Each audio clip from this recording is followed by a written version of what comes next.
Like, go home and write both of these lists down, because what you don't have, you need to start doing your homework so you can what? So you can go get that.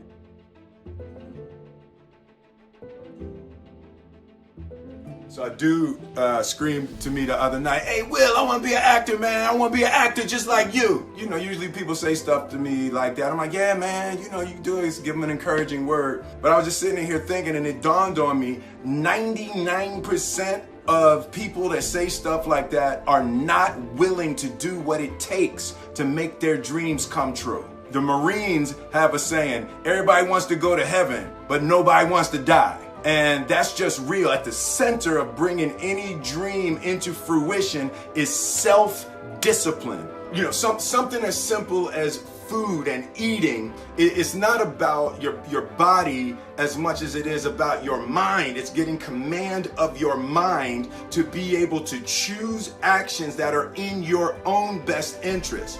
Every day, we are choosing shit that's not in our own best interest. Right? So if the world is attacking you and the world wants to fight you and the world's trying to hold you down, so you're going to kick yourself in the balls? So you're going to stop yourself from getting what you dream. Self-discipline is the center of all material success. You cannot win the war against the world if you can't win the war against your own mind. When you're trying to achieve success, one of the best things that you can do is achieve self-discipline and build that as much as you can. Because it's going to be one of the hardest things to do is keep yourself motivated day in and day out. Because you're going to have to make sure that everything you're doing is benefiting yourself every single day. So you want to make sure that every day you wake up, you're trying to improve yourself some way, shape, or form. Now, this doesn't have to be these huge, massive improvements, just enough to know that whatever you're doing, you're getting better at. Because you want to see improvement and you want to see yourself growing and learning and maturing in the fields that you want. Strive to achieve greatness in, because that's what it's all about, is you being the best version of you every single day. And the only way to do that is if you're committed and you truly believe whatever it is that you're doing is the best for you. So if you're committed, you need to make sure that you are constantly keeping yourself to that commitment, and don't let what other people say get in your head, or don't let excuses build up, because everybody has excuses and everybody does things that are going to get in the way. But it's about how you recover and how you counteract those actions and get better every day that you possibly can. Now, it's definitely not going to be easy by any stretch of the imagination, but you have to know that all the hard work will eventually be worth it in the end once you achieve your goals and you're able to look back and see all that time and energy not wasted but used wisely.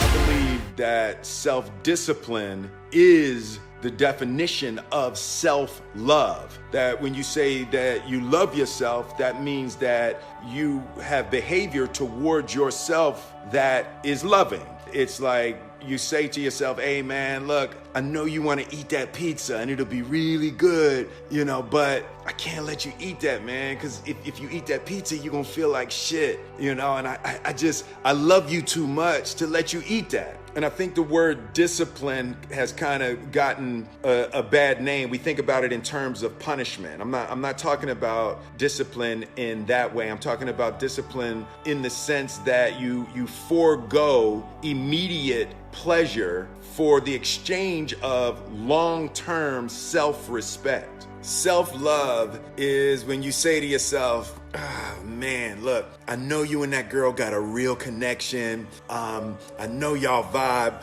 but that's your girl's cousin. So I love you too much to let you do that."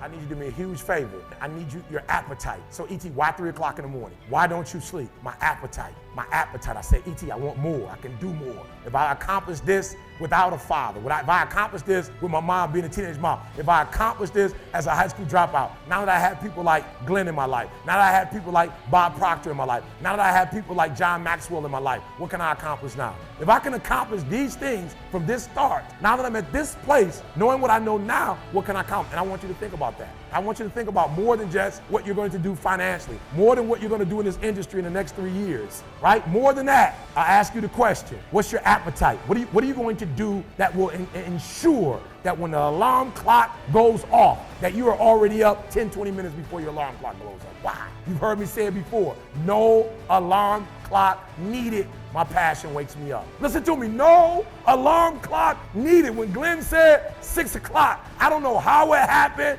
jet lag and all, went to sleep about 3 and the body just boom, 5:40, woke me up. Hey guys, time to get up. We gotta go to the lobby at 6 o'clock. 9 o'clock a.m. call. You should never get settled. You should never get settled. You should never get content every single year.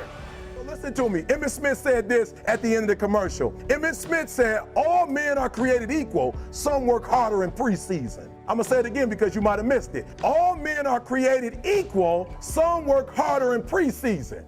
Listen to me. All men are created equal. Some work hard in preseason. When I went to college, guys were way smarter than me. 4.0s, 3.0s. They went to the Ivy League high schools, came to Oakwood from these great high schools. Most of them are not doing what I'm doing. Why? Because it's not about where you come from. It's about heart. You come to a place where, being smart ain't enough. You gotta have heart. To be able at any moment to sacrifice what you are for what you will become. Some of you focus until the phone ring, and then you like, I gotta answer it. If I don't answer the phone, I'm gonna die. I'm saying to you today that there are some of you, if you give up your cell phone, you would be successful. But your cell phone is more important to you than your success. Some of you need to give up your cell phone because the time you spend on your cell phone could be used for your success. The time you could be using to be successful, you're using it on the cell. And the cell phone is not bringing you nothing but a bill. And somebody has told you you couldn't live without it. I'm talking about going deep now, giving up stuff. Watch what it says. To be able at any moment to sacrifice what we are for what we could be. I don't do well in math. You're right. You ain't never studied.